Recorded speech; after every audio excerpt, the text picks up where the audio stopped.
जय हिंद साथियों, Indian education history में आपका स्वागत है।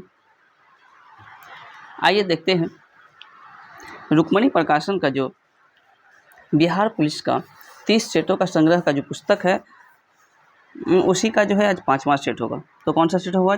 आज 5वां सेट होगा। इससे पहले हमने 4 सेट जो है करवा चुके हैं। अगर आप नहीं देखें तो प्लेलिस्ट में आप जाकर देख सकते हैं। आइए चलते हैं क्वेश्चन सेशन की ओर। पहला क्वेश्चन है कि मानव शरीर की धीमी वृद्धि निम्नलिखित में से किसकी कमी कारण होता है? यानी कि मानव शरीर की जो धीमी वृद्धि होती है यह किसकी कमी कारण होता है?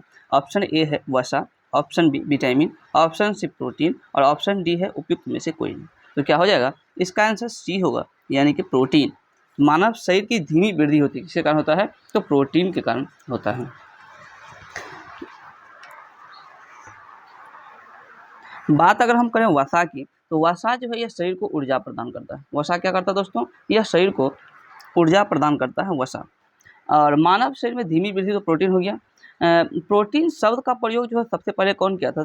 तो जे बर्जिलियस के द्वारा किया गया था। जे बर्जिलियस सबसे पहले प्रोटीन शब्द का प्रयोग किया था।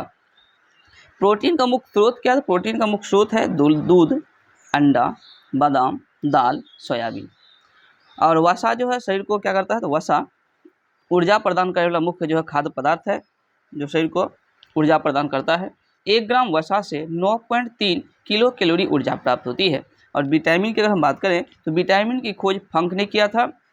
विटामिन जो है बी और सी ऐसे विटामिन है जो कि जल में घुलनशील है।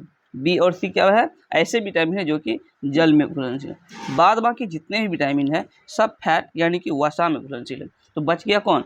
ए, बी तो ले ही दिए हैं, सी तो ले ही लिए हैं, उसके बाद क्या आ जाएगा? डी, ए डी, उसके बाद ई के। ये जो चारों विटामिन है ये जो है फैट यानी कि वसा में घुलनशील है। आइए चलते हैं नेक्स्ट क्वेश्चन की ओर। नेक्स्ट है हमारे शरीर में रक्त का दाब जो होता है क्या होता है? हमारे शरीर में रक्त का दाब, तो इसका आंसर क्या होगा? आंसर जो है सी होगा, वायुमंडलीय दाब के बराबर होता है। यानी हमारे शरीर में जो ब्लड प्रेशर होता है इसका जो है होता है किसके बराबर होता है? यह वायुमंडल की जो दाब है उसके बराबर होता है। और मनुष्य के रक्तदाब जो होता है, मनुष्य के रक्तदाब 120/80 होता है। कितना होता है दोस्तों? 120/80। 120 क्या है? तो हाइड्रोलिक है और 80 क्या है? यह सिस्टोलिक होता है। और रक्तदाब को जो मापा जाता है, ब्लड प्रेशर को जो मापते हैं एस्फिग्मोमैनोमीटर से। किससे? एस्फिग्मोमैनोमीटर। हालांकि वायुमंडलीय दाब को बैरोमीटर से मापा जाता है। वायुमंडलीय दाब को किससे मापते हैं? तो वायुमंडलीय दाब को बैरोमीटर से मापते हैं। चलिए चलते हैं नेक्स्ट क्वेश्चन सेशन की ओर। नेक्स्ट है निम्नलिखित में से कौन सी मुद्रास्फीति से सर्वाधिक लाभ होता है? तो कौन से मुद्रास्फीति से सर्वाधिक लाभ होता है? तो यह हो जाता है, यानी कि मुद्रास्फीति में सबसे अधिक लाभ किसको होगा? तो यह जो ऋणी को सबसे अधिक लाभ होता है, नहीं जो कर्जा में होता है उसको सबसे अधिक लाभ होता है। हालांकि जो कर्जा देते हैं जिसको महाजन आप कह सकते हैं उसको लाभ नहीं बल्कि उसको क्या होता है? हानि होता है। उसको क्या होता है? हानि। तो मुद्रास्फीति का तात्पर्य है वस्तु की तुलना में मुद्रा का मूल्य ही गिरना। वस्तु की तुलना में क्या होता है? मुद्रास्फीति का मतलब कि वस्तु की तुलना में मुद्रा का वैल्यू क्या होता है? घट जाता है। और यह सरकार जानबूझकर करती है। इससे क्या होता है? आयात को बढ़ावा मिलता है। मुद्रास्फीति एक सीमित तक उद्योग और व्यापार को जो है प्रोत्साहित करता है। बाजार में तरलता की अधिकता मुद्रास्फीति कारण ही होती है। और मुद्रास्फीति को रोकने के लिए बाजार में तरलता को कम करना होगा। बाजार में जो तरलता होता है उसको क्या करना होगा दोस्तों? उसको कम करनी होगी। और मुद्रास्फीति को नियंत्रित जो है करने के लिए आरबीआई मौद्रिक नीति के द्वारा साख नियंत्रण व्यवस्था का प्रयोग करता है। और ये जो है आरबीआई के द्वारा ऐसा किया जाता है। एक सीमा तक मुद्रास्फीति विकासशील देशों के अर्थव्यवस्था को प्रोत्साहित ही करता है। नेक्स्ट है मानव शरीर में विटामिन ए जो है यह कहाँ संचित होता है? तो विटामिन ए 1 नंबर ऑप्शन है यकृत, बी अग्नाशय, सी तिल्ली और डी उदर। तो कहाँ संचित होता है मानव शरीर में विटामिन? इसका आंसर होगा ए, यानी कि मानव शरीर में विटामिन जो है यकृत में संचित होता है। कहाँ पर? यकृत। मलेरिया रोग में यकृत प्रभावित होता है। मलेरिया रोग में क्या? मलेरिया रोग में भी यकृत प्रभावित होता है। और विटामिन ए संचित कहाँ होता है? यकृत में। कालाजार रोग तिल्ली को प्रभावित करता है। कालाजार रोग तिल्ली को प्रभावित करता है। पीलिया रोग भी यकृत को ही प्रभावित करता है। तो यकृत को यहाँ 3, एक तो ये विटामिन ए संचित होता है यकृत में, और मलेरिया तथा पीलिया रोग यकृत को प्रभावित करता है। मलेरिया और कालाजार नामक रोग प्रोटोजोआ से होता है। मलेरिया और कालाजार किससे होता है? तो ये प्रोटोजोआ से होने वाली बीमारी है। हेपेटाइटिस नामक रोग वायरस से होता है। हेपेटाइटिस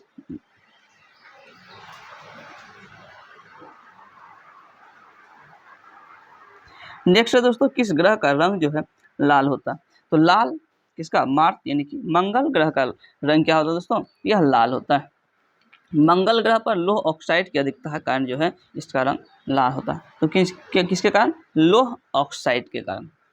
मंगल ग्रह पर पृथ्वी के समान ऋतु परिवर्तन होता है। मंगल ग्रह के 2 उपग्रह कौन? फोमोस और डीमोस। सौरमंडल का दूसरा सबसे बड़ा जो है ग्रह टाइटन है। दूसरा सबसे बड़ा ग्रह नहीं बल्कि दूसरा सबसे बड़ा ग्रह क्या हो जाएगा? शनि हो जाएगा। सबसे छोटा ग्रह कौन सा है? बुध है। सबसे बड़ा ग्रह कौन सी है? बृहस्पति है। और वर्तमान में सबसे अधिक जो उपग्रह है वह किसके पास है? सबसे अधिक उपग्रह शनि के पास है वर्तमान कैलेंडर के अनुसार। हालांकि इससे पहले बृहस्पति का रिकॉर्ड था, लेकिन वर्तमान खोज के अनुसार जो है शनि के पास जो है बृहस्पति से ज़्यादा उपग्रह पाया गया है। शुक्र ग्रह जिसे सौंदर्य की देवता, पृथ्वी की भगिनी, सुबह और शाम का जो है स्टार भी कहा जाता है। बृहस्पति ग्रह की अगर बात करें तो बृहस्पति ग्रह पीला दिखाई देता है और सौरमंडल का सबसे बड़ा क्या है? बृहस्पति ग्रह। पृथ्वी के सबसे निकट शुक्र, सूर्य के सबसे निकट तो यह बुध हो जाएगा। नेक्स्ट जो है इंग्लिश दिया हुआ है, choose the correct word that can replace the sentence one who travels by foot. तो क्या होगा इसका? इसका हो जाएगा सी, पेडेस्ट्रियन। नेक्स्ट है choose the correctly spelling word, यानी किसमें जो किसका जो है स्पेलिंग सही है। क्या हो जाएगा? यह जो ओमिलेट जो है ऑमलेट, इसका जो है इनके साथ का 1 नंबर बिल्कुल सही है। नेक्स्ट है choose the correct suffix don't drive reckless. तो इसका क्या होगा? ये जो है ले। नेक्स्ट है दोस्तों choose the correct meaning of the idioms. देखिए इसका आइडम्स चुनना है carry the day, carry the day. तो क्या होगा इसका? इसका जो है 1 number won a victory. Next है choose the correct from of verb, he will unlock the door when dash here. इसका क्या होगा? इसका 1 नंबर यानी कि इट गेटिंग। नेक्स्ट है किसी देश में उत्पादित किए गए संपूर्ण सामान और सेवाओं का मूल्य जो है क्या कहलाता है? तो यह जो मूल्य क्या कहलाता है? सकल घरेलू उत्पाद कहलाता है। क्या कहलाता है दोस्तों? सकल घरेलू उत्पाद। यानी किसी देश में उत्पादित किए गए संपूर्ण सामान और सेवाओं के मूल्य को सकल घरेलू उत्पाद कहते हैं। सकल घरेलू उत्पाद में एक देश के अंदर विदेशी नागरिकों द्वारा अर्जित आय भी जोड़ा जाता है, जबकि उस देश में विदेशों द्वारा नागरिकों द्वारा अर्जित आय नहीं जोड़ा जाता है। राष्ट्रीय आय की अगर बात करेंगे, राष्ट्रीय उत्पाद माइनस शुद्ध राष्ट्रीय उत्पाद ज्ञात करने के लिए जीएनपी में से पूंजी स्टॉक की खपत यानी मूल्यह्रास को क्या होता है? घटाना पड़ता है। प्रति व्यक्ति आय ज्ञात करने के लिए किसी भी देश की कुल आबादी से उस देश की जो है आय को भाग दिया जाता है, तो प्रति व्यक्ति आय निकल जाता है। ये प्रति व्यक्ति आय हो गया। नेक्स्ट है मुद्रास्फीति को अस्थायी तौर पर नियंत्रित करने के लिए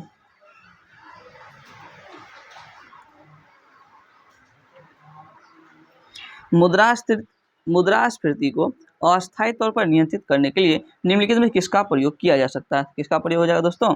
तो मुद्रा आपूर्ति में कमी। मुद्रास्फीति में वस्तुओं का मूल्य मुद्रा की तुलना में बढ़ जाता है। मुद्रास्फीति में क्या होता है? वस्तुओं का मूल्य जो है मुद्रा यानी रुपया की तुलना में क्या होता है? बढ़ जाता है। मुद्रास्फीति में दशा में बाजार में तरलता अधिक हो जाती है। मंदी के कारण प्रभावी क्रयशीलता का अभाव हो जाता है। आरबीआई मौद्रिक नीति द्वारा मुद्रास्फीति पर नियंत्रित करती है। किसके द्वारा? आरबीआई के द्वारा। नेक्स्ट है प्रथम औद्योगिक नीति कब लागू किया गया था? तो पहली बार जो औद्योगिक नीति आया था यह कब लागू किया गया था? तो यह जो लागू किया गया था दोस्तों अप्रैल 1948 ईस्वी में। कब? तो अप्रैल 1948 ईस्वी में प्रथम औद्योगिक नीति लागू किया गया था।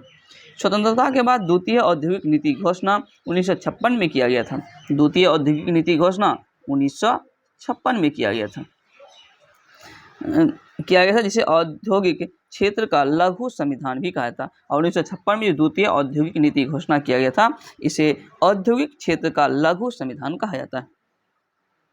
1977 ईस्वी में जनता दल सरकार के द्वारा औद्योगिक नीति की भी घोषणा की गई थी। तो 1977 ईस्वी में जब जनता पार्टी की सरकार आई, उन्होंने भी औद्योगिक नीति की घोषणा की। 1977 ईस्वी की औद्योगिक नीति गांधीवादी नीति को अधिक महत्व दिया, और यह जो है कौन सी नीति, तो गांधीवादी नीति को अधिक क्या दिया, बढ़ावा दिया। स्वतंत्र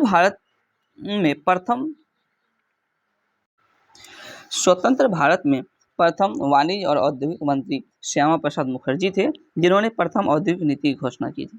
1944 ईस्वी में नियोजित और पुनर्निर्माण विभाग की स्थापना हुई। तो नियोजित और पुनर्निर्माण विभाग कब दिया, 1944 ईस्वी में नियोजित और पुनर्निर्माण विभाग की स्थापना किया गया था। दिसंबर 1947 ईस्वी में औद्योगिक सम्मेलन का आयोजन हुआ। द्वितीय औद्योगिक नीति की घोषणा 30 अप्रैल 1956 में हुआ था। इस औद्योगिक नीति के द्वारा उद्योगों को 3 भागों में बांटा गया। यानी द्वितीय जो औद्योगिक नीति आया था, इसमें उद्योगों को कुल 3 भागों में बांटा गया था। द्वितीय औद्योगिक नीति कब आया था, तो यह 1956 ईस्वी में। पहला था 17 उद्योगों के सार्वजनिक क्षेत्र के लिए आरक्षित किया गया। 17 उद्योग को जो है सार्वजनिक क्षेत्र के लिए आरक्षित किया गया। दूसरा है 12 उद्योगों को सार्वजनिक क्षेत्र के साथ निजी क्षेत्र के लिए भी द्वार खोल दिए गए। और तीसरा, शेष सभी उद्योगों को निजी क्षेत्र के लिए खोल दिया गया था। 24 जुलाई 1991 ईस्वी को उदारीकरण की घोषणा हुई। तो उदारीकरण की घोषणा अगर पूछेगा दोस्तों, तो 1991 ईस्वी हो जाएगा। नेक्स्ट है, बिहार की आय में सर्वाधिक योगदान किस क्षेत्र का है। तो सबसे अधिक अगर योगदान किस क्षेत्र का है, यह तृतीय सेक्टर यानी कि सेवा क्षेत्र। प्राथमिक सेक्टर हो गया, कृषि उद्योग दूसरा हो गया, और सेवा क्षेत्र तृतीय सेक्टर। तो बिहार की आय में सबसे अधिक योगदान किसका हो जाएगा, सी नंबर आंसर राइट होगा, यानी कि सेवा क्षेत्र का है। भारत में आय सर्वाधिक जो है, भारत की आय में सर्वाधिक सेवा क्षेत्र, यानी कि भारत की आय में भी जो है सबसे अधिक क्षेत्र किसका हो जाएगा, यह सेवा क्षेत्र का हो जाएगा। तृतीय क्षेत्र के अंतर्गत यह आता है। बिहार का प्रति व्यक्ति आय भारत में क्या सबसे कम है, और प्रति व्यक्ति आय की दृष्टि से सबसे जो है टॉप पर राज्य है कौन, तो वह है गोवा। कौन सा राज्य, गोवा जो है प्रति व्यक्ति आय के हिसाब से सबसे अधिक प्रति व्यक्ति आय है। हालांकि विश्व में सर्वाधिक प्रति व्यक्ति आय कतर का है। अगर विश्व में सबसे अधिक प्रति व्यक्ति आय पूछेगा किसका, कतर का। भारत में सबसे अधिक प्रति व्यक्ति आय किस राज्य का, गोवा में। सबसे कम प्रति व्यक्ति आय किसका, तो यह हो जाएगा बिहार। नेक्स्ट है ए हाउस फॉर मिस्टर विश्वास, पुस्तक के लेखक कौन है। ए हाउस फॉर मिस्टर विश्वास, तो ए हाउस फॉर मिस्टर विश्वास कौन हो जाएगा, इसका जो है BS नायपाल, यानी कि सी नंबर सही आंसर है। ए हाउस ऑफ मिस्टर विश्वास के लेखक कौन हो गया, BS नायपाल। BS नायपाल भारतीय मूल के ब्रिटिश नागरिक हैं। BS नायपाल को साहित्य का नोबेल पुरस्कार भी मिल चुका है। BS नायपाल को इन ए फ्री स्टेट पुस्तक के लिए मान बुकर पुरस्कार 1971 ईस्वी में दिया गया था। कौन से पुस्तक के लिए, तो इन ए फ्री स्टेट पुस्तक के लिए इसे 1971 ईस्वी में बुकर पुरस्कार दिया था। व्हाइट टाइगर पुस्तक की अगर बात करेंगे, तो व्हाइट टाइगर पुस्तक अरविंद अडिगा की प्रसिद्ध पुस्तक है, जिन्हें 2008 ईस्वी में बुकर पुरस्कार दिया गया था दोस्तों। नेक्स्ट है हाड़ौती बोली जो है कहाँ बोली जाती है। हाड़ौती जो है बोली कहाँ बोली जाती है, तो यह जो है राजस्थान में बोली जाती है। कहाँ पर, राजस्थान में। नेक्स्ट है भारत भारती पुरस्कार इनमें से किसको सबसे पहले दिया गया था। भारत भारती पुरस्कार, तो भारत भारती पुरस्कार जो है किसको सबसे पहले दिया गया था, तो यह दिया गया था महादेवी वर्मा। 1 नंबर आंसर होगा। महादेवी वर्मा को उत्तर प्रदेश हिंदी संस्था द्वारा यह सम्मान दिया गया था। तो भारत भारती पुरस्कार यह जो है यूपी सरकार द्वारा दिया जाता है। किसके द्वारा, यूपी जो है उत्तर प्रदेश हिंदी संस्था द्वारा यह दिया जाता है पुरस्कार। और पहली बार 1982 ईस्वी में दिया गया था। कब, तो 1982 ईस्वी में पहली बार दिया गया था। किसको, तो महादेवी वर्मा को दिया गया था। नेक्स्ट दोस्तों, लिंग संबंधी अनुप्रयुक्त विकल्प निम्न से कौन सी है, यानी कि तो लिंग संबंधी अनुप्रयुक्त यानी कि लिंग के संबंध में जो है, तो विद्वान विदुषी बिल्कुल सही है, सम्राट सम्राज्ञी सही है, भगवान भगवती भी सही है, कर्ता कर्ती नहीं होता, कर्ता कर्ती नहीं होगा। कर्ता का स्त्रीलिंग जो है क तो ऐसे होगा। नेक्स्ट है वर्तनी की दृष्टि से अशुद्ध शब्द जो है चुनिए। अशुद्ध शब्द जैसे सूर्योदय, तो सूर्योदय बिल्कुल सही है। आशीर्वाद, आशीर्वाद में देख रहे हैं बिल्कुल सही है।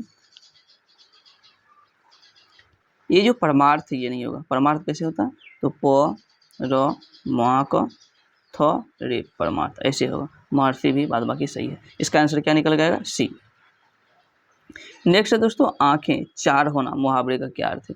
आंखें चार होना यानी कि एक दूसरे को क्या करना, देखना, एक दूसरे को देखना, मतलब आंखें चार होना। नेक्स्ट है प्रथम थर्मामीटर विकसित करने वाले वैज्ञानिक कौन थे। प्रथम थर्मामीटर, तो कौन थर्मामीटर विकसित, जूल ने किया था। कौन किया था, जूल। प्रथम थर्मामीटर विकसित करने का प्रयास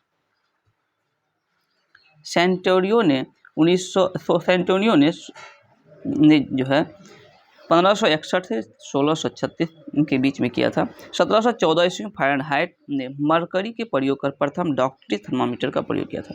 तो प्रथम डॉक्टरी थर्मामीटर का प्रयोग फ़ारेनहाइट ने 1714 ईस्वी में किया था। मरकरी जो है धातु द्रव है जिसका धात्विक गुण चमक एवं ताप के प्रति संवेदनशील के कारण इसका प्रयोग थर्मामीटर में किया जाता है। थर्मामीटर का प्रयोग जो है तापमान मापने के लिए किया जाता है। क्यों किया जाता है, तापमान को जो है मापने के लिए थर्मामीटर का प्रयोग किया जाता है। पायरोमीटर का प्रयोग सूर्य के तापमान, अगर यहाँ सूर्य के तापमान लग जाएगा तो क्या होगा, पायरोमीटर। पायरोमीटर सूर्य के तापमान को मापने के लिए इसका प्रयोग किया जाता है। नेक्स्ट है विराम अवस्था में स्थित एक पिंड एकाएक बहुत से टुकड़ों में बंध जाता है, फटने से बने टुकड़ों के वेग का योगफल क्या होगा। तो वेग का योगफल क्या होगा, विराम अवस्था में स्थित एक पिंड एकाएक बहुत से टुकड़ों में बढ़ जाता है, तो फटने से बने टुकड़ों के संवेग का योगफल क्या होगा, यह जो है शून्य हो जाएगा। क्या, शून्य। बम का फटना संवेग संरक्षण के सिद्धांत पर आधारित है। बम अगर फटता है तो किसके आधार पर यह आधारित है, संवेग संरक्षण सिद्धांत। बम का प्रारंभिक अवस्था में संवेग टुकड़ों की तुलना के कुल संवेग के योगफल के बराबर होता है। प्रारंभिक अवस्था में बम का द्रव्यमान गुना वेग एक टुकड़ों के कुल संवेग के योगफल होता है दोस्तों। संवेग संरक्षण के सिद्धांत के अनुसार जो है तैरना, बंदूक से गोली का चलना, रॉकेट का प्रणोदक एवं बम का विस्फोट आदि आधारित है। संवेग संरक्षण के सिद्धांत न्यूटन के तृतीय नियम पर आधारित है, और यह न्यूटन के कौन सा नियम, तृतीय नियम पर आधारित है संवेग संरक्षण का नियम। बल की परिभाषा न्यूटन के प्रथम नियम पर आधारित है, बल की परिभाषा। और बल का व्यंजक अगर पूछेगा तो यह न्यूटन के द्वितीय नियम पर आधारित है। कौन से, तो न्यूटन के द्वितीय नियम पर आधारित है बल का व्यंजक। नेक्स्ट है दोस्तों बल बाहु का मान यदि दुगुना कर दिया जाए तो बल आघूर्ण क्या होगा। तो बल आघूर्ण भी क्या हो जाएगा, दुगुना। B number is right answer. यदि किसी वस्तु पर आरोपित बल आघूर्ण शून्य हो जाता है तो कुल कोणीय संवेग क्या होता है, उसका संरक्षित हो जाएगा। नेक्स्ट दोस्तों प्राकृतिक में कौन से बल का अस्तित्व प्रत्येक स्थान पर है। तो प्रत्येक स्थान पर क्या हो जाएगा, कौन से बल का अस्तित्व हो जाएगा, तो गुरुत्वाकर्षण बल। प्राकृतिक में गुरुत्वाकर्षण बल का अस्तित्व प्रत्येक स्थान पर गुरुत्वाकर्षण बल द्रव्यमान के कारण यह आरोपित होता है। यह बल न्यूटन के द्वारा परिकलित की गई थी। यह बल केवल आकर्षण प्राकृतिक की होती है, तो गुरुत्वाकर्षण बल जो है अट्रैक्शन प्राकृतिक की होती है। यह बल अनंत दूरी तथा न्यूनतम दूरी दोनों पर के बीच कार्य करती है। यह प्राकृतिक में सबसे कमजोर बल है। प्राकृतिक में सबसे कमजोर बल कौन सा है, यह गुरुत्वाकर्षण बल सबसे कमजोर बल। प्राकृतिक में सबसे मजबूत बल जो है वह नाभिकीय बल है। कौन सा बल है दोस्तों, तो नाभिकीय जो है बल है, यह प्राकृतिक में सबसे मजबूत बल है, जो कि एक नंबर आप ऑप्शन देख रहे हैं। नेक्स्ट है एक स्रोत की आवृत्ति 10⁻³ हर्ट्ज है, इनके आवर्तकाल का मान क्या होगा। तो आवर्तकाल जो होता है एक आवृत्ति का व्युत्क्रम होता है। एक बटे क्या होगा, आवर्ती बराबर आवर्तकाल बराबर एक बटे आवृत्ति। तो इस प्रकार जो है क्या होगा, 1/10⁻³ इसका जब उलट जाएगा क्या होगा, 10⁻³ यानी कि एक नंबर इसका सही आंसर होगा। क्या होगा दोस्तों, एक नंबर। एक सेकेंड में दोलन की संख्या को आवर्ती कहते हैं। एक सेकेंड में दोलन की जो संख्या होती है उसको क्या कहते हैं, आवर्ती कहते हैं। आवर्ती का सही मात्रा क्या होता है, हर्ट होता है, और तरंग का वेग आवर्ती गुना तरंग दैर्घ्य। स्टेथोस्कोप ध्वनि के परिवर्तन के सिद्धांत पर काम करता है। तो स्टेथोस्कोप किस पर करता है काम? स्टेथोस्कोप ध्वनि के परावर्तन के सिद्धांत पर यह आधारित है। नेक्स्ट है कि गैस में उत्पन्न हो सकती है। तो दोस्तों गैस में उत्पन्न हो सकती है क्या? तो गैस में जो है केवल अनुदैर्ध्य तरंग उत्पन्न हो सकती है। गैस में केवल अनुदैर्ध्य तरंग उत्पन्न होती है। अनुदैर्ध्य तरंग ठोस एवं द्रव के ऊपरी सतहों पर उत्पन्न की जा सकती है। गैसों में उत्पन्न नहीं होती है अनुदैर्ध्य तरंग। अनुदैर्ध्य तरंग ठोस, द्रव, अनुदैर्ध्य तरंग ठोस, द्रव और गैस तीनों माध्यम में उत्पन्न होती है अनुदैर्ध्य तरंग। और अनुप्रस्थ तरंग की अगर बात करें, अनुप्रस्थ तरंग ठोस और द्रव के ऊपरी सतह पर ही ज्ञात होती है और गैस में अनुप्रस्थ तरंग काम नहीं करेगा, लेकिन अनुदैर्ध्य तरंग तीनों माध्यम में। अनुप्रस्थ तरंग उत्पन्न होने के लिए माध्यम में दृढ़ता का गुण होना आवश्यक है और अनुदैर्ध्य तरंग उत्पन्न करने के लिए माध्यम में प्रत्यास्था का होना आवश्यक है। अनुप्रस्थ तरंग को ध्रुवित की जा सकती है, अनुप्रस्थ तरंग को ध्रुवित किया जा सकता है, परंतु अनुदैर्ध्य तरंग को ध्रुवित नहीं किया जा सकता, इतना आप याद रखें। नेक्स्ट है अवतल दर्पण पर। अवतल दर्पण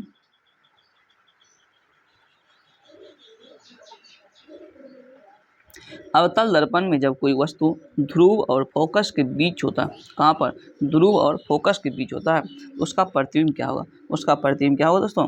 आभासी, सीधा, वस्तु से बड़ा, दर्पण के पीछे। यानी कि अवतल दर्पण में जब वस्तु को ध्रुव और फोकस के बीच रखते हैं तो प्रतिबिंब कहाँ बनेगा? प्रतिबिंब कैसा बनेगा? आभासी बनेगा, सीधा बनेगा, वस्तु से बड़ा और दर्पण के पीछे बनेगा।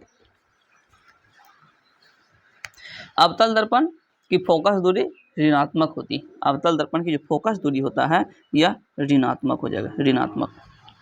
इसकी आवर्धन क्षमता ऋणात्मक और धनात्मक दोनों होती है। हालांकि आवर्धन क्षमता ऋणात्मक और धनात्मक दोनों। अवतल दर्पण की आवर्धन क्षमता ऋणात्मक होने पर प्रतिबिंब वास्तविक होगा और धनात्मक होता है तो यह है आभासी प्रतिबिंब। नेक्स्ट है दर्पण के लिए U, V और F के बीच जो है क्या संबंध है? तो दर्पण का जो सूत्र होता है दोस्तों यह क्या होता है? 1/F बराबर 1/U प्लस 1/V। और इसको अगर आप हल करेंगे तो VU यानी कि U प्लस क्या होगा? V हो जाएगा 1/F बराबर, और इसको आप पलट देंगे तो क्या होगा? VU/U प्लस V यानी कि F बराबर क्या होगा? इसका C आंसर हो जाएगा। क्या होगा? C। अवतल दर्पण द्वारा आभासी तथा वास्तविक दोनों प्रतिबिंब बनता है। अवतल दर्पण अगर रहेगा तो आभासी और वास्तविक दोनों प्रतिबिंब। उत्तल दर्पण द्वारा केवल आभासी प्रतिबिंब। तो अगर उत्तल दर्पण अगर पूछ जाएगा तो उत्तल दर्पण अगर की बात करेंगे, उत्तल दर्पण, तो सिर्फ और सिर्फ आभासी प्रतिबिंब बनेगा। नेक्स्ट दोस्तों आवर्धन की इकाई क्या होता है? आवर्धन, आवर्धन की इकाई जो क्या होगा? D, यानी कि इनमें से कोई नहीं। आवर्धन की कोई इकाई नहीं होती है। दर्पण के लिए आवर्धन ऋणात्मक प्रतिबिंब दूरी और वस्तु के जो है दूरी के अनुपात होता है। यानी कि आवर्धन के बराबर क्या होगा? प्रतिबिंब की ऊंचाई बटे वस्तु की ऊंचाई।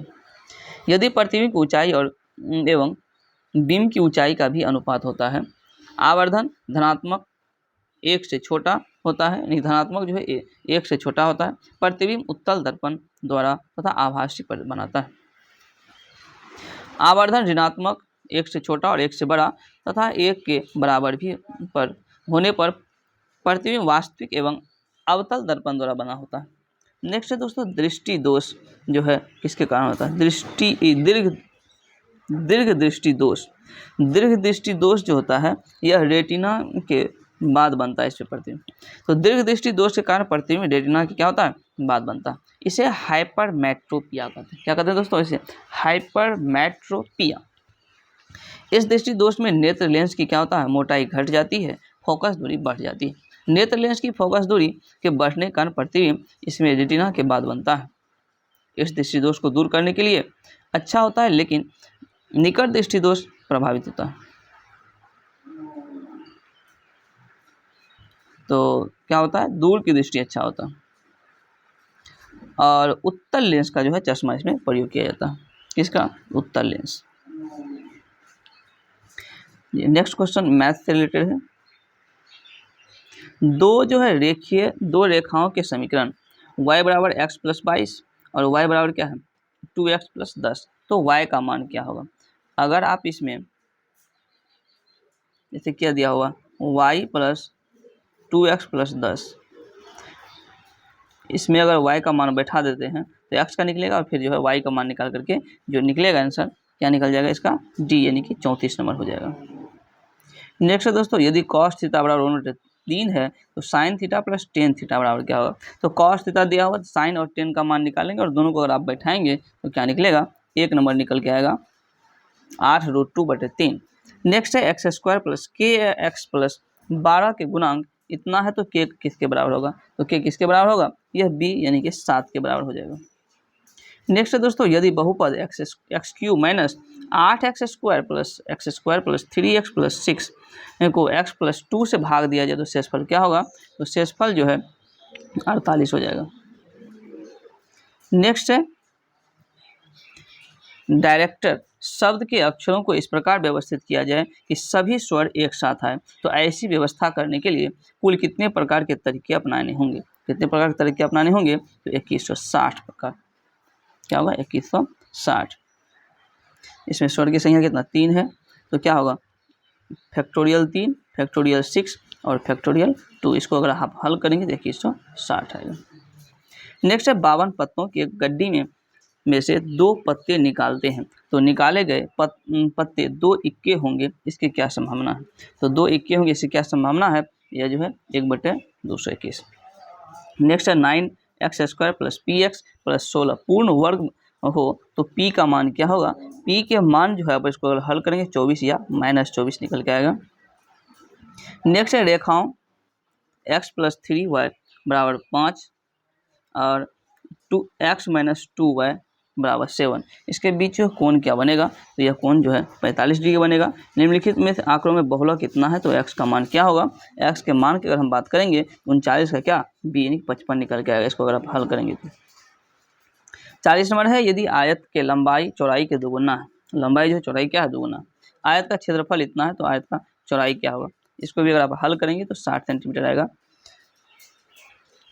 नेक्स्ट क्वेश्चन देखते हैं कि वर्ष 1938 ईस्वी में भारतीय राष्ट्रीय कांग्रेस के हरिपुरी अधिवेशन की जो अध्यक्षता किसने किया था।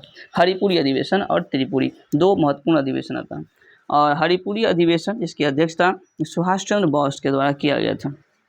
कब, तो 1938 ईस्वी में। कहाँ, तो यह हरिपुरा जो है गुजरात में पड़ता है, जिसकी अध्यक्षता सुभाष चंद्र बोस ने किया था। यह कांग्रेस का 52वां अधिवेशन था। सुभाष चंद्र बोस के बाद सुभाष चंद्र बोस का दूसरी बार 1939 ईस्वी में, जस्ट 1 साल बाद 1939 ईस्वी में त्रिपुरा में जो है, जो कि मध्य प्रदेश में है, कांग्रेस अधिवेशन में गांधी जी के विरोध के बावजूद अध्यक्ष चुने गए थे, जिन्हें पट्टाभी सीतारामैया को इन्होंने पराजित किया था। पराजय के बाद गांधी जी ने कहा था पट्टाभी सीतारामैया की हार जो है मेरी हार। सुभाष चंद्र बोस के द्वारा कांग्रेस के अध्यक्ष पद से फिर त्यागपत्र दे दिया उसी वक्त और 1939 में इन्होंने फॉरवर्ड ब्लॉक की स्थापना की। तो 1939 में फॉरवर्ड ब्लॉक की स्थापना की। फॉरवर्ड ब्लॉक पार्टी जो है समाजवादी विचार से अधिक प्रभावित थे। सुभाष चंद्र बोस के द्वारा कांग्रेस के अध्यक्ष पद त्याग करने के बाद शेष समय के लिए डॉक्टर राजेंद्र प्रसाद जो अध्यक्ष पद पर आसीन हुए थे।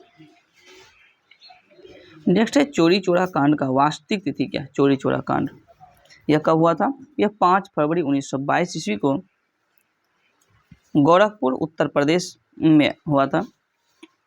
इसमें भारतीय आंदोलनकारियों ने ब्रिटिश सरकार की एक पुलिस चौकी को आग लगा दिया था। इस घटना से 22 पुलिसकर्मी मारे गए। 1922 में हुआ और 22 पुलिसकर्मी मारे गए।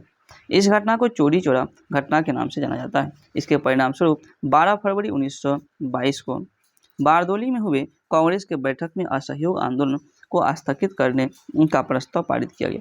गांधी जी ने इस घटना के बाद हिमालय जैसी भूल इसको करार दिया।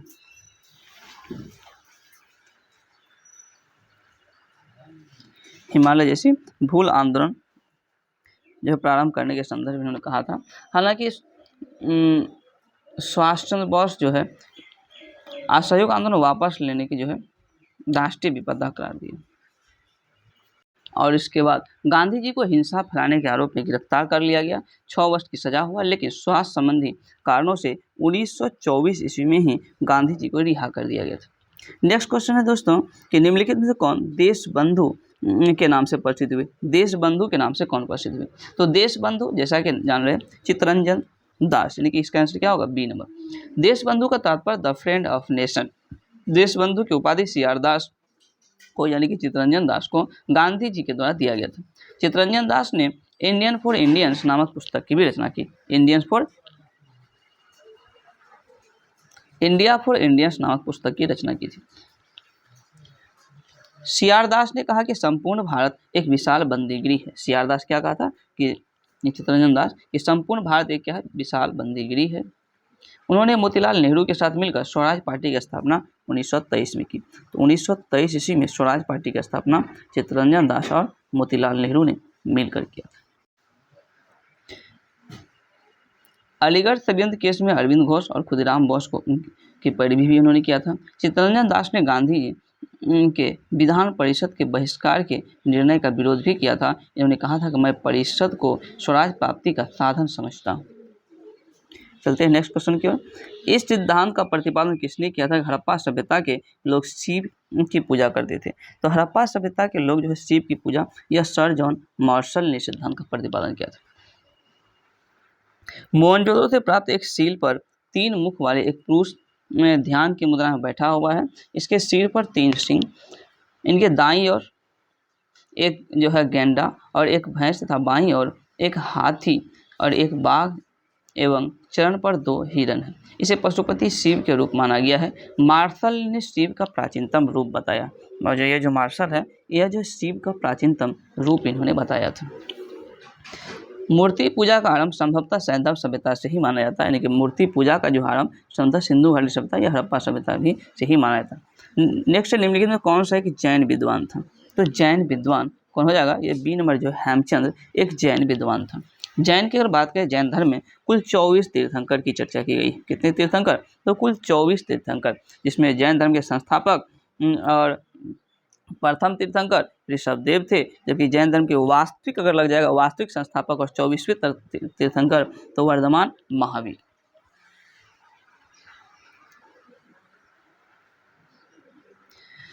हेमचंद के बात किया जाए, इसकी जो है आविर्भाव 12वीं शताब्दी में हुआ था। वे गुजरात के चालुक्य शासकों जयसिंह सिद्धराज और कुमारपाल के दरबार में रहते थे।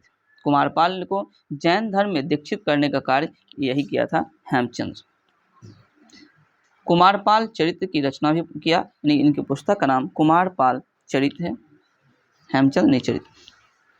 इनकी रचनाओं में इन्हें द्वारश्रय महाकाव्य भी कहा जाता है, और इस ग्रंथ के मुख्यतः कुमारपाल की उपलब्धियों पर प्रकाश डाला गया। नेक्स्ट क्वेश्चन है कि अमेरिका स्वतंत्रता संग्राम का पहला युद्ध कब हुआ था? अमेरिकी स्वतंत्रता संग्राम का पहला युद्ध, तो अमेरिका स्वतंत्र कब हुआ था? 4 जुलाई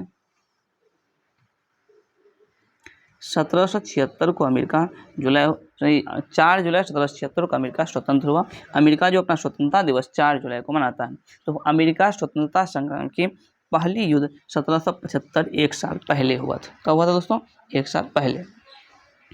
अप्रैल 1775 ईस्वी में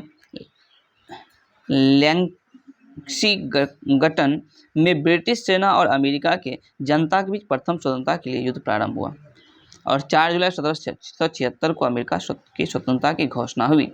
1776 से 1783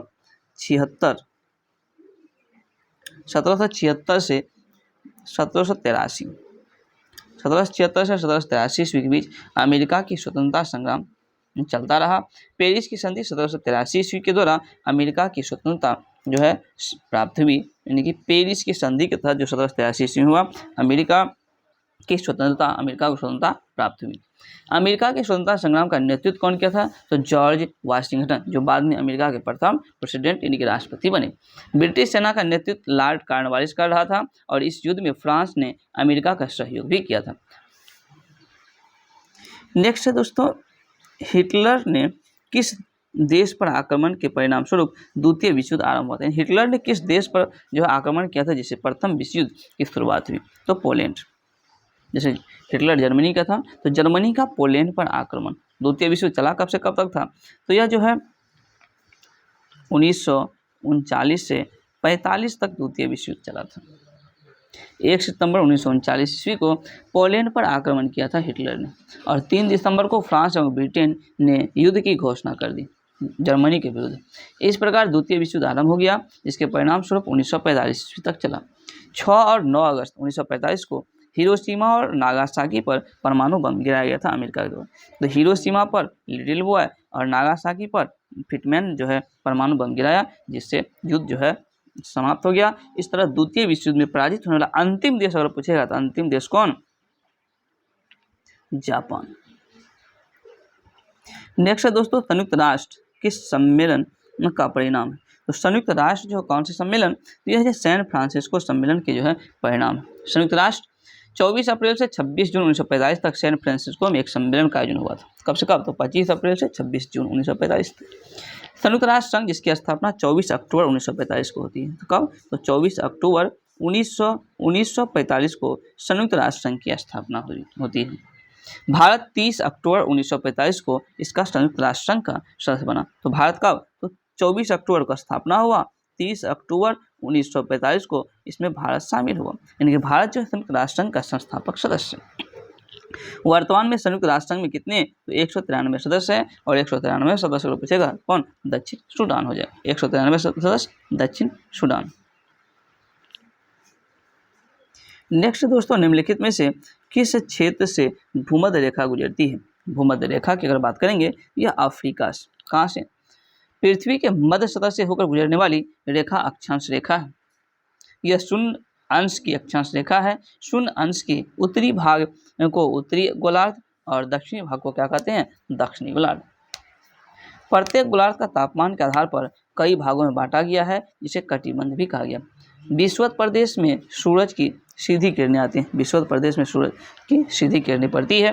विषुवत प्रदेश में जैव विविधता भी अधिक पाई जाती है। पूछेगा जैव विविधता अधिकतम कहाँ पाई जाती है? विषुवतीय प्रदेश में। अफ्रीका महाद्वीप संसार का दूसरा सबसे बड़ा महाद्वीप है। सबसे बड़ा अगर पूछेगा तो एशिया महाद्वीप हो जाएगा।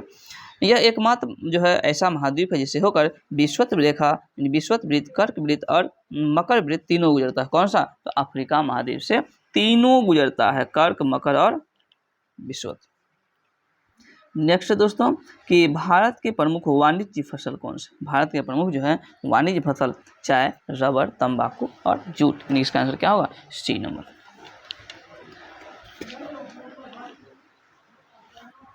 चाय, रबर, तंबाकू और जूट होगा। गर्मा फसल, देखो फसल जो है जैसे खरीफ हो गया, रबी और गर्मा। तो गर्मा जो है मई जून में बोई जाती है और जुलाई अगस्त में काट ली जाती है। और गर्मा के अंतर्गत ज्वार, जूट, मड़वा आदि ऐसे फसल आते हैं। खरीफ की अगर बात करेंगे, खरीफ, तो खरीफ के अंतर्गत जो है जून जुलाई में बोई जाती है, अक्टूबर नवंबर में काट ली जाती है। खरीफ में धान, मक्का ये सब फसल आते हैं। और रबी की अगर बात करेंगे तो रबी अक्टूबर नवंबर में बोई जाती है, मार्च अप्रैल में काट ली जाती है। इसमें रबी में हो गया गेहूँ, गेहूँ जो है रबी में हो गया, और जौ, गेहूँ, जौ ये सब रबी की मुख्य फसलें हैं। नेक्स्ट है वायुमंडलीय हवा में सबसे प्रचुर मात्रा में क्या पाया जाता है? तो वायुमंडलीय हवा में सबसे प्रचुर मात्रा में क्या पाया जाएगा? नाइट्रोजन पाया जाएगा। कितना परसेंट? वायुमंडल में नाइट्रोजन 78% पाया जाता है। सॉरी 78%, कितना? 78% पाया जाता है। ऑक्सीजन तो 20.93% ऑक्सीजन पाया जाता है। बाद बाकी जो है आर्गन है, कार्बन डाइऑक्साइड है। आर्गन 0.93%, आर्गन 0.93%, कार्बन डाइऑक्साइड 0.03% ही पाया जाता है। नाइट्रोजन की उपस्थिति के कारण ही वायुदाब, पवनों की शक्ति तथा प्रकाश के परावर्तन का आभास होता है। नाइट्रोजन गैस में कोई गंध नहीं होती। नाइट्रोजन गैस में कोई गंध नहीं होता। नेक्स्ट है दोस्तों, भारत का सबसे बड़ा जनजातीय समूह कौन सा है? सबसे बड़ा जनजातीय जो समुदाय है भारत का कौन सा है? तो वह है भील। भील भारत की सबसे बड़ी जनजातीय समुदाय। भील जनजाति राजस्थान, मध्य प्रदेश, महाराष्ट्र, छत्तीसगढ़, गुजरात आदि राज्यों में पाई जाती है। भारत की दूसरी सबसे बड़ी आबादी वाली जनजाति कौन सी है? तो दूसरी सबसे बड़ी आबादी वाला जनजाति कौन? ये गौंड जो है दूसरी सबसे बड़ी आबादी वाला जनजाति है भारत की। सबसे बड़ा कौन? तो भील। दूसरा सबसे बड़ा गौंड। गौंड, संथाल, थारू जनजाति भी भारी संख्या में पाए जाते हैं। जनजाति अगर बात करें जो अपनी प्राचीन संस्कृति को बनाए रखते हैं, जिसे स्थानीय भूमि और वन और अपनी संस्कृति के प्रति अत्यधिक लगाव होता है उसे क्या कहते हैं, जनजाति कहते हैं। थारू जनजाति उत्तराखंड तथा उत्तर प्रदेश में मुख्य रूप से पाई जाती है। नेक्स्ट दोस्तों, निम्नलिखित में से भारत में सबसे बड़ा तेल शोधन कारखाना कौन सा है? तो भारत में सबसे बड़ा तेल शोधन कारखाना कौन सा हो जाएगा? तो इसका जो है हो जाएगा कौन सा, यह हो जाएगा जामतारा RPL भारत का सबसे बड़ा तेल शोधक कारखाना है। वर्तमान में मथुरा तेल कारखाना IOC द्वारा संचालित है। रिलायंस समूह द्वारा यह जामतारा तेल शोधक कारखाना निजी क्षेत्र का तेल शोधक कारखाना है। विशाखापट्टनम तेल शोधक कारखाना HPCL का है। डिगबोई तेल शोधन कारखाना 1901 ईस्वी में स्थापना हुआ था। डिगबोई का स्थापना 1901 ईस्वी में हुआ था और यह एशिया का सबसे पुराना कारखाना है। नेक्स्ट है ओजोन परत कहाँ पाई जाती है? ओजोन परत कहाँ पाया जाएगा? ओजोन परत जो है समताप मंडल में पाई जाती है। कहाँ पर? समताप मंडल में। समताप मंडल में मौसम क्या होता है? शांत होता है। समताप मंडल में 90% ओजोन पाया जाता है। समताप मंडल में कितना परसेंट दोस्तों? 90%।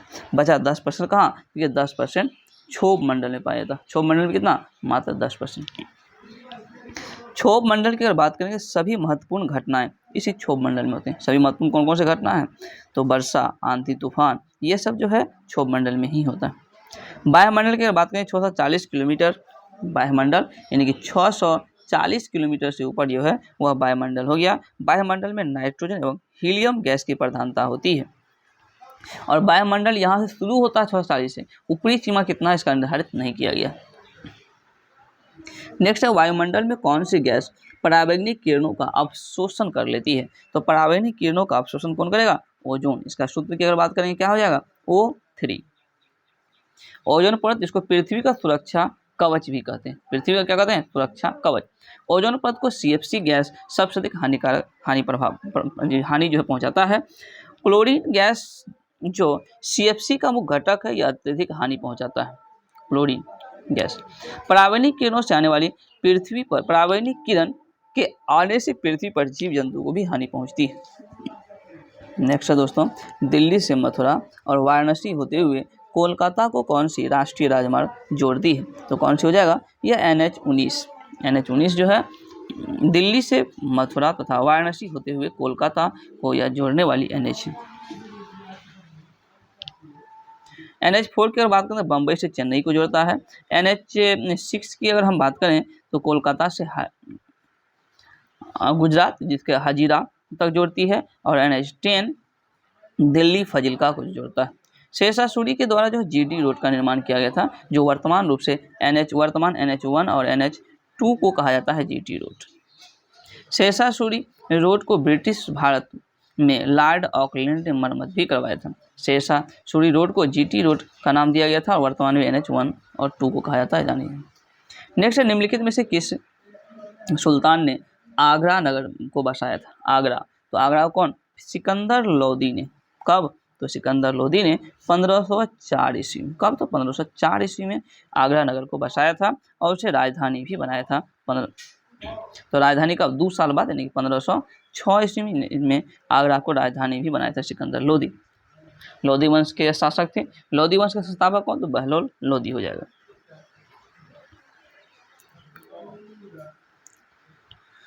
सिकंदर लोदी की अगर हम बात करें तो उन्हें भूमि के मापने के लिए 39 अंगुल का पैमाना विकसित किया था, जिसे गज-ए-सिकंदरी कहा गया। अपने फारसी भाषा में गुलरुखी उपनाम से कविता लिखा करता था। उसके काल में संगीत से संबंधित एक ग्रंथ लज्जत-ए-सिकंदरी की रचना हुई थी। उसके शासनकाल में आयुर्वेद पर औषधि का अनुवादित पुस्तक को फरहंगे-ए-सिकंदरी कहा गया। फरहंगे-ए-सिकंदरी। नेक्स्ट है दोस्तों, मानव जनित आपदा के प्रभाव को कम करने का कारगर उपाय क्या है? मानव जनित जो आपदा है उसके प्रभाव को कम करने का कारगर उपाय कौन सा है? तो कारगर उपाय क्या है? सामुदायिक जागरूकता पर ध्यान देना। सामुदायिक जागरूकता पर ध्यान देना। मानव जनित आपदा जैसे कि आग, दुर्घटना, विस्फोट आदि के द्वारा होने वाली आपदा विनाशकारी प्राकृतिक विपत्तियों की तरह आकस्मिक होती है और उन्हीं के समान विनाशकारी भी होती है।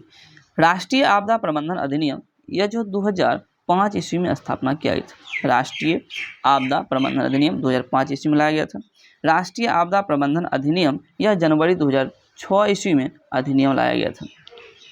इस अधिनियम की धारा 2 के डी के तहत आपदा को परिभाषित किया गया है। राष्ट्रीय आपदा प्रबंधन का संचालन यह गृह मंत्रालय के अधीन है और यह गृह मंत्रालय के अधीन किया जाता है। राष्ट्रीय आपदा प्रबंधन प्राधिकरण जिसकी स्थापना 2006 ईस्वी में हुई थी।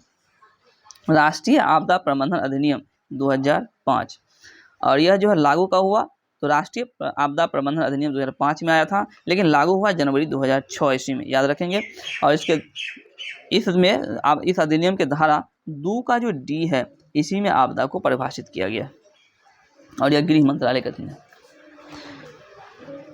और इस प्राधिकरण का जो पदेन अध्यक्ष होता है, इसलिए जो प्रधानमंत्री होता है। राज्य स्तर और जिला स्तर पर आपदा प्रबंधन प्राधिकरण का भी गठन किया गया।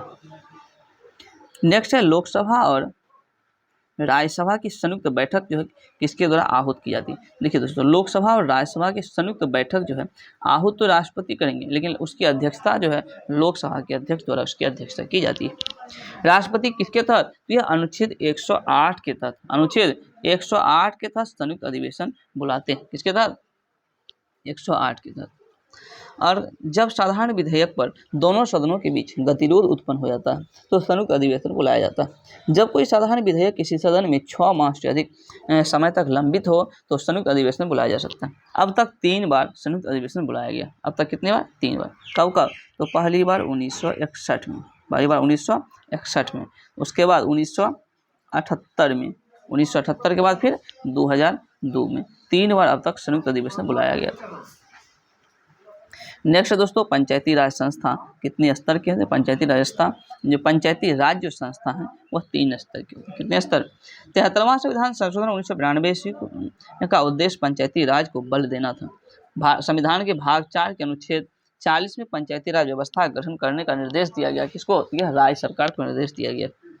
संविधान के भाग 9 में पंचायती राज व्यवस्था के रखरखाव का दर्जा संवैधानिक दर्जा के तहत किया गया था और स्थानीय स्वशासन का आधुनिक जो है समय में भारत में शुरुआत जो है लॉर्ड लिपन के समय में 1882 ईस्वी हुआ। 1882 ईस्वी लॉर्ड लिपन के कारण पंडित जवाहरलाल नेहरू ने 2 अक्टूबर 1859 ईस्वी को, 2 अक्टूबर 1859 को पंडित जवाहरलाल नेहरू ने राजस्थान के नागौर से पंचायती राज व्यवस्था की शुरुआत किया था। पंचायती राज व्यवस्था चुनाव कराना राज्य निर्वाचन आयोग का दायित्व है।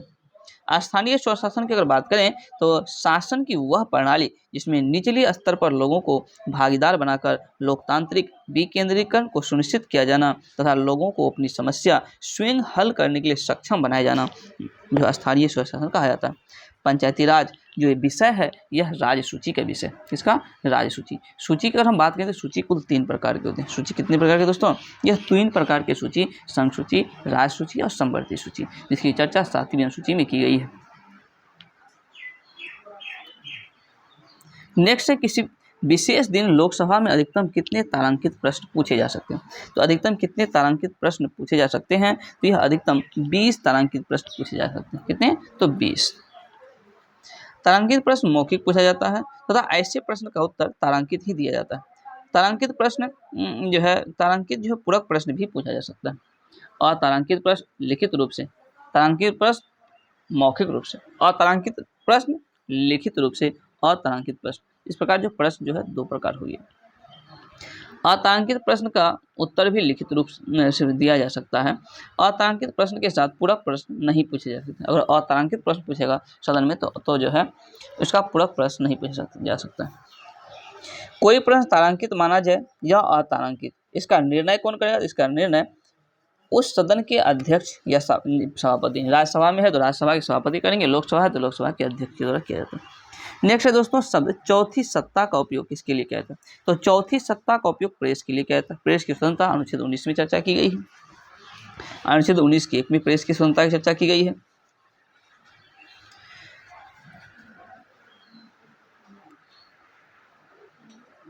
उच्चतम न्यायालय ने यह निर्णय दिया था कि प्रेस की स्वतंत्रता अनुच्छेद 19(1) के अधीन आती है। चौथी सत्ता शब्द का प्रयोग प्रेस और समाचार पत्र ने किया। अब इलेक्ट्रॉनिक मीडिया भी आ जाएगा इसके अंतर्गत। नेक्स्ट है प्रत्यक्ष लोकतंत्र। सरकार का एक ऐसा तंत्र है जिसमें क्या होता है? प्रत्यक्ष लोकतंत्र। यह जो लोग अपने प्रतिनिधियों को सीधा निर्वाचन करते हैं।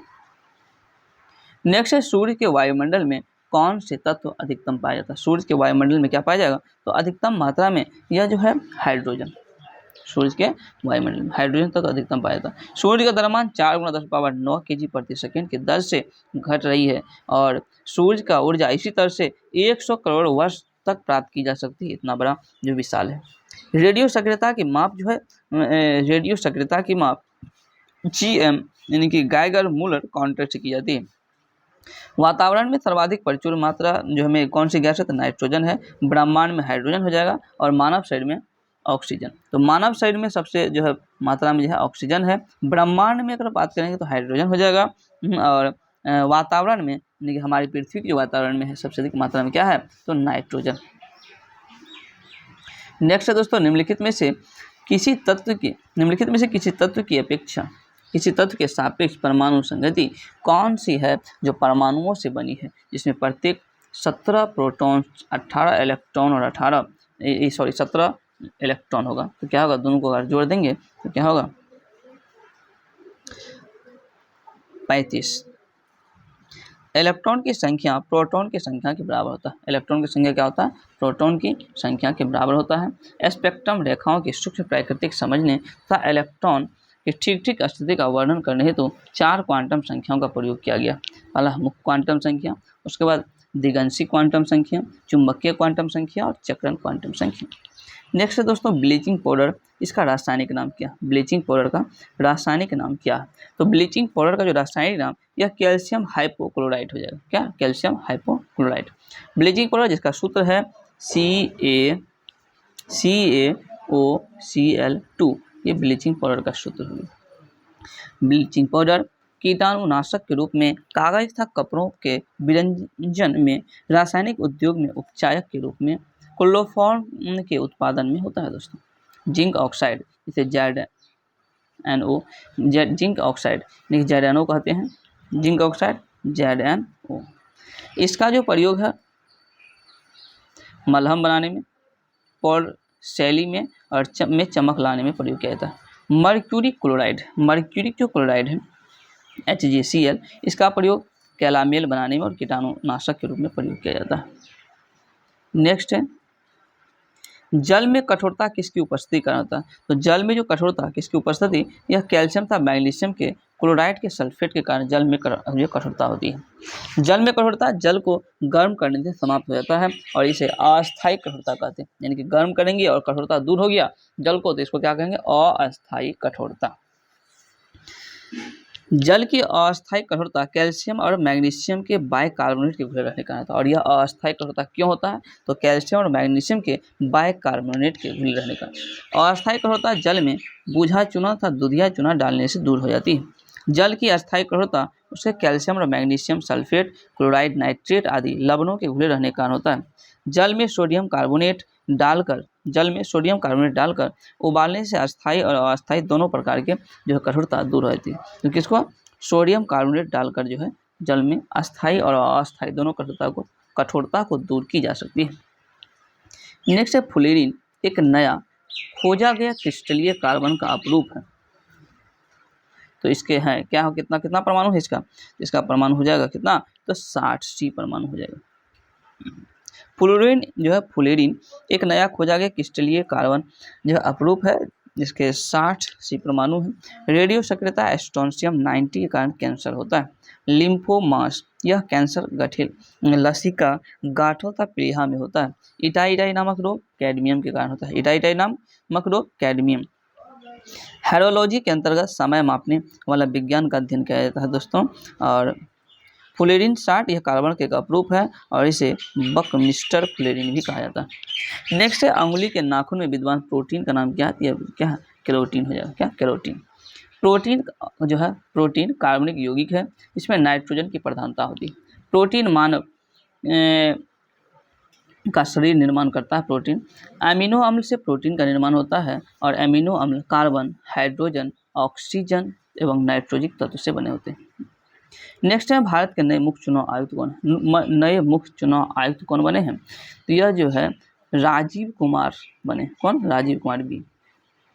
अनुच्छेद 324 में के अंतर्गत राष्ट्रपति चुनाव आयुक्त की नियुक्ति करते हैं। तो चुनाव आयुक्त का जो नियुक्ति अनुच्छेद 324 के तहत कौन, राष्ट्रपति के द्वारा करेगा। नेक्स्ट दोस्तों विटामिन ए, विटामिन ई जो है मुख्य रूप से किसके लिए महत्वपूर्ण है, विटामिन ई किसके लिए, यह जो लिंग ग्रंथियों की सामान्य क्रिया के लिए विटामिन ई महत्वपूर्ण है। विटामिन ई टोकोफेरोल इसका रासायनिक नाम है। विटामिन ई जो प्राप्त की जाती है सब्जी, दूध, मक्खन, अंकुरित गेहूं, वनस्पति तेल से विटामिन ई प्राप्त किया जाता है। विटामिन के की अगर बात करेंगे तो रक्त के थक्का बनने में मदद करता है और इसकी कमी से रक्त बहाव नहीं रुकता है।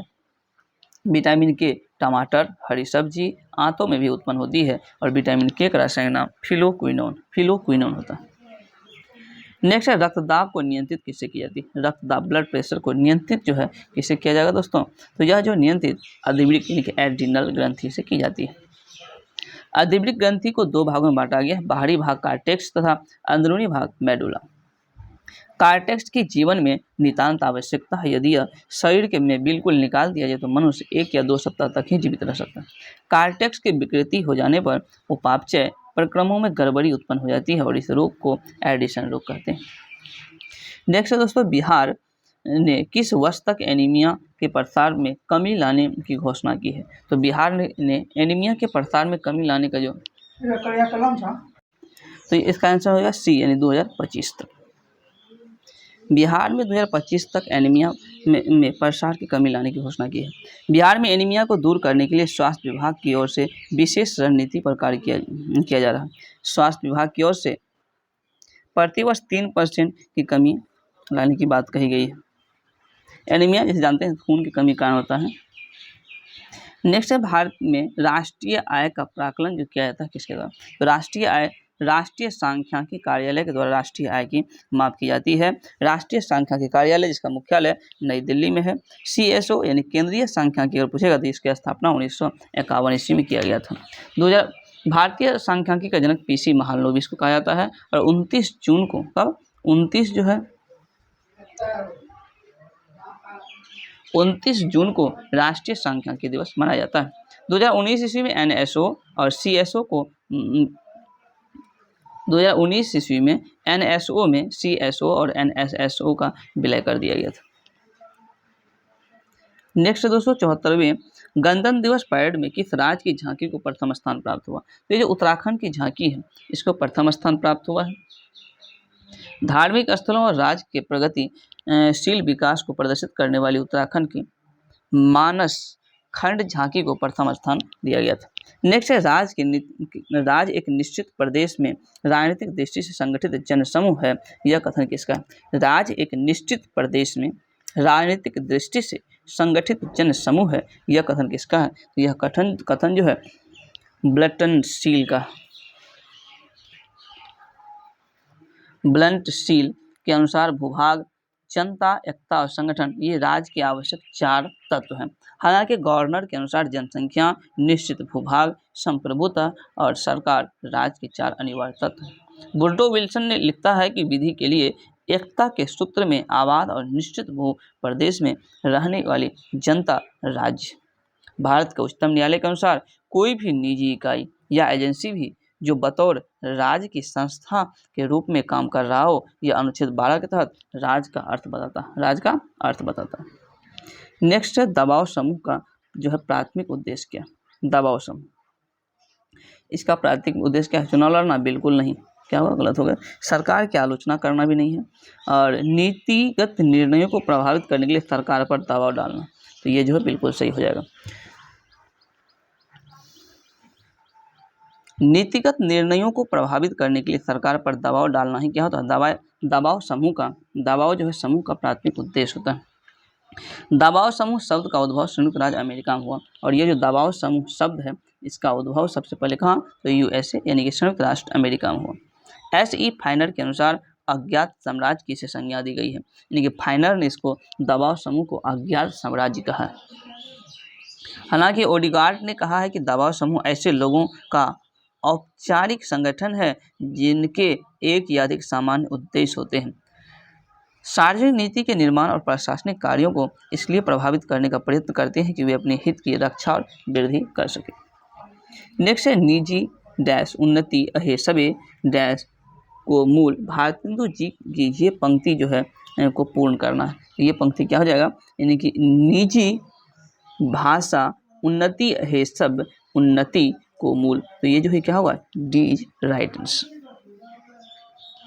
नेक्स्ट क्वेश्चन है दोस्तों, ये दूर दूर तक विस्तृत था हिम स्तंभ उसी के हृदय समान। इसमें कौन सा अलंकार है, इसमें कौन से अलंकार है, इसमें उपमा, उपमा दिया गया। दूर दूर तक विस्तृत था हिम स्तंभ उसी के हृदय समान। नेक्स्ट है जंप बाल शब्द निम्नलिखित में से किससे संबंधित है। जंप बाल शब्द जो है किससे संबंधित है, यह सी जो है बास्केटबॉल से संबंधित है। किससे, बास्केटबॉल। बास्केटबॉल का वजन 600 से 650 ग्राम होता है और बास्केटबॉल कोर्ट की लंबाई 28 मीटर तथा चौड़ाई 15 मीटर होता है, ऊंचाई 3.05 मीटर। विश्व की सबसे पहली महिला प्रधानमंत्री निम्नलिखित में से किस देश की थी। श्रीलंका की थी, श्रीमाओ भंडारनायके के श्रीलंका की प्रधानमंत्री, जो 1960 ईस्वी में बनी थी। कब, तो 1960 में। और बनने वाली विश्व की पहली महिला प्रधानमंत्री, विश्व के प्रथम प्रधानमंत्री रॉबर्ट वोलपाल था। रॉबर्ट वोलपाल विश्व के प्रथम प्रधानमंत्री। भारत के प्रथम महिला प्रधानमंत्री श्रीमती इंदिरा गांधी बनी। बिहार के प्रथम महिला प्रधानमंत्री श्रीमती राबड़ी देवी थी। भारत के प्रथम महिला। नेक्स्ट है किस टेनिस खिलाड़ी ने यूएस ओपन 2022 चैंपियंस में पुरुष एकल का खिताब जीता। तो पुरुष एकल का जो खिताब जीता था कौन, यह जो है कार्लोस अल्काराज। महिला वर्ग में ईगा स्वियातेक ने ट्यूनीशिया की ओस जेबुअर को हराकर महिला एकल का जो है खिताब जीता था। यह प्रतियोगिता अमेरिका के न्यूयॉर्क शहर में आयोजित की जाती है। यानी कि यूएस ओपन, जो टेनिस जो है कुल 4 जो है स्लैम होते हैं, US open, Australia open, Wimbledon open, US और फ्रेंच ओपन। तो कुल जो 4 जो है ग्रैंड स्लैम है। पहला ऑस्ट्रेलिया ओपन, उसका फ्रेंच ओपन, फिर विंबलडन ओपन और फिर अमेरिकी जिसको यूएस ओपन बोलते हैं। चारों ग्रैंड स्लैम टूर्नामेंट इसी क्रम में खेले जाते हैं, उसको मेजर कहा जाता है और यह महत्वपूर्ण टेनिस प्रतियोगिता है। ऑस्ट्रेलिया ओपन और यूएस ओपन इसको हार्ड कोर्ट पर खेला जाता है, जबकि फ्रेंच ओपन मिट्टी पर खेला जाता है और विंबलडन ओपन जो है यह ग्रास पर खेला जाता है। और यह प्रतियोगिता अमेरिका के न्यूयॉर्क शहर में आयोजित की जाती है, जो सर्वप्रथम 1881 ईस्वी में अमेरिका के न्यूपोर्ट में खेली गई थी। तो सबसे पहले कब, 1881 ईस्वी में खेला गया था अमेरिका में। नेक्स्ट है प्रथम ओलंपिक खेल का आयोजन कब किया गया। प्रथम ओलंपिक खेल, इसका आयोजन 776 ईस्वी पूर्व में जो है खेला गया था प्रथम ओलंपिक खेल। आधुनिक ओलंपिक खेल, इसकी शुरुआत 1896 ईस्वी में हुआ था। अंतर्राष्ट्रीय ओलंपिक समिति, इसकी स्थापना 1894 ईस्वी में हुई थी। अंतर्राष्ट्रीय ओलंपिक समिति, इसका मुख्यालय लुसाने जो कि स्विट्जरलैंड में पड़ता है। प्रथम ओलंपिक खेल, इसका आयोजन एथेंस में हुआ था। बैरन पियरे डी कोबर्तीन को आधुनिक ओलंपिक आयोजन करने का श्रेय दिया जाता है। टोक्यो ओलंपिक जो 2020 में होना था, लेकिन 2021 में हुआ, जो टोक्यो जापान में हुआ था, इसमें भारत ने कुल 7 पदक जीता था। नेक्स्ट है दोस्तों शतरंज का खेल जो है शुरू हुआ था, शतरंज का खेल। तो यह जो है भारत में प्रारंभ माना जाता है। हड़प्पा वासियों को चेस का जनक कहा जाता है। शतरंज में कुल 64 जो है खाने होते हैं, जिन्हें वर्ग कहते हैं, और बीना भारत का प्राचीनतम वाद्य यंत्र है। नेक्स्ट है म्यांमार की मुद्रा क्या, म्यांमार, इसकी क्या हो जाएगा, क्या म्यांमार की मुद्रा। बांग्लादेश की मुद्रा टका हो जाएगा। रूबल रूस की मुद्रा, येन जापान की मुद्रा है। युआन की अगर बात करेंगे तो चीन की मुद्रा। इटली की मुद्रा लीरा हो जाएगा। फ्रैंक की मुद्रा फ्रेंच जो है फ्रांस की मुद्रा है। पाउंड ब्रिटेन की, और यूरोपीय संघ के शासक 20 जो यूरोपीय संघ में जो सदस्य हैं उसकी मुद्रा क्या है, तो यूरो। नेक्स्ट है दोस्तों खुले बाजार की क्रियाएं एक हिस्सा, किसका हिस्सा है, यह जो है मौद्रिक नीति का हिस्सा। आरबीआई द्वारा खुले बाजार परिचालन किया जाता है, किसके द्वारा, यह आरबीआई। मौद्रिक नीति, इसकी घोषणा आरबीआई द्वारा किया जाता है। आर्थिक समीक्षा वित्त मंत्रालय द्वारा संसद में पेश किया जाता है। राजकोषीय नीति सरकार की कराधान नीति है। नेक्स्ट है निम्नलिखित में से किसने क्रांतिकारी गतिविधियों के लिए इंग्लैंड में इंडियन होम रूल सोसाइटी बनाई थी। इंग्लैंड में इंडियन होम रूल सोसाइटी जो बनाया था, यह श्यामजी कृष्ण वर्मा के द्वारा बनाया गया था। भीखाजी कामा भारत के पहली क्रांतिकारी थी जिन्होंने सर्वप्रथम विदेशों में भारतीय तिरंगा फहराई थी। भिखाजी कामा 22 अगस्त 1907 ईस्वी को जर्मन के स्टुटगार्ट में झंडा फहराया था। लाला हरदयाल गदर पार्टी की स्थापना कब, तो 1 नवंबर 1913 ईस्वी को अमेरिका के सैन फ्रांसिस्को में किया था। नेक्स्ट है दोस्तों, भारत का विदेशी विनिमय कोष जो है किसके अधिकार क्षेत्र में आते हैं, किसके अधिकार क्षेत्र में, तो ये जो है भारतीय रिजर्व बैंक के क्षेत्र में आता है। आरबीआई जो भारतीय वित्तीय विनिमय क्षेत्र का सर्वोच्च संगठन है। भारत में विदेशी विनिमय पर भी आरबीआई का ही नियंत्रण है।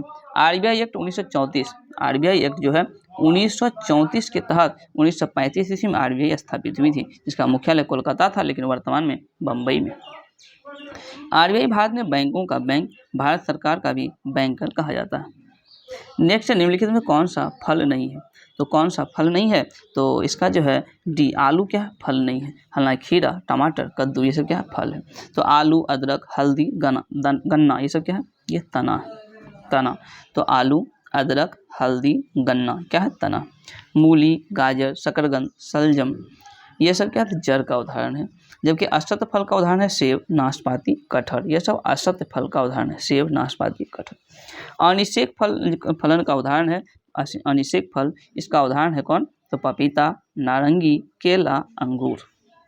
नेक्स्ट है, प्रशीतक की तरह कौन सी यौगिक प्रयुक्त होता है प्रशीतक में, तो यह जो है CF2Cl2।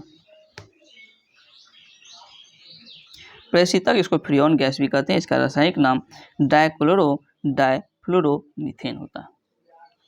नेक्स्ट है दोस्तों, निम्न में से किस शहर में भारत का पहला लिथियम सेल निर्माण संयंत्र शुरू किया गया, तो यह कहाँ शुरू किया गया था, तो यह किया गया था तिरुपति आंध्र प्रदेश में पड़ता है, यहाँ पर शुरू किया गया था। नेक्स्ट है, हाइड्रोजन परमाणु के स्पेक्ट्रम वर्णक्रम जो आँख को दिखने वाले क्षेत्रों से प्राप्त किया जाता है, उसका नाम क्या हो जाएगा, बाल्मर। नेक्स्ट है, यदि समुद्र की सतह से निश्चित गहराई पर जल में दबाव P1 तथा नदी के जल में उसी गहराई पर दबाव P2 हो तो क्या होगा, तो यह जो है P1 ग्रेटर देन क्या, लेस देन क्या हो जाएगा, P2। नेक्स्ट है, पॉली हाउस का प्रयोग जो है किया जाता है, पॉली हाउस। तो पॉली जो हाउस, इसका प्रयोग किसमें किया जाता है, तो पौधे के उगाने के लिए पॉली हाउस का प्रयोग किया जाता है। पॉली हाउस में पौधों को उगाने में ग्रीन हाउस जो प्रभाव तकनीक का प्रयोग किया जाता है, इसमें पॉलीथीन का प्रयोग की जाती है। पॉलीथीन के कारण जब पौधे जल को वाष्पित करता है तो आर्द्रता के कारण उसे कार्बन डाइऑक्साइड में वृद्धि हो जाती है, जिसके कारण उस क्षेत्र में ऊष्मा का मान क्या होता है, बढ़ जाता है। नेक्स्ट है, choose indirect speech from the flowing option दिया हुआ है, यानी कि इनडायरेक्ट स्पीच को चुनना है। He says I am going to Patna, इसका क्या होगा, इसका होगा B number, he says that he is going to Patna. Next है दोस्तों, choose the passive voice, active में है, इसको पेसिव बदलना है। He should not punish him, इसका क्या होगा, इसका बी नंबर, यानी कि he should not be punished by us. Next है, choose the correct from of verb, यानी कि वर्ब चुनना है। My parents dash here 2 months ago, तो इसका क्या होगा, कैम, यानी कहने का मतलब है अगो का प्रयोग होने से खाली स्थान पर पास्ट इंडेफिनिट टेंस का प्रयोग होगा। नेक्स्ट है, he spoke as if he dash everything, इसका क्या होगा, तो न्यू। नेक्स्ट है, translate the following sentence into Hindi, यानी कि दिया हुआ Radha is more intelligent than Sita, तो कहने का अर्थ है कि राधा जो है सरिता से ज़्यादा तेज है, तो कौन, यह सी नंबर इसका आंसर हो जाएगा। तो यहाँ तक 100 क्वेश्चन का राउंड समाप्त होता है। अगर ये वीडियो आपको पसंद आए तो कृपया इसे लाइक करें, चैनल को सब्सक्राइब करें ताकि आने वाले वीडियो आप तक जल्द से जल्द पहुँच पाए। थैंक यू दोस्तों।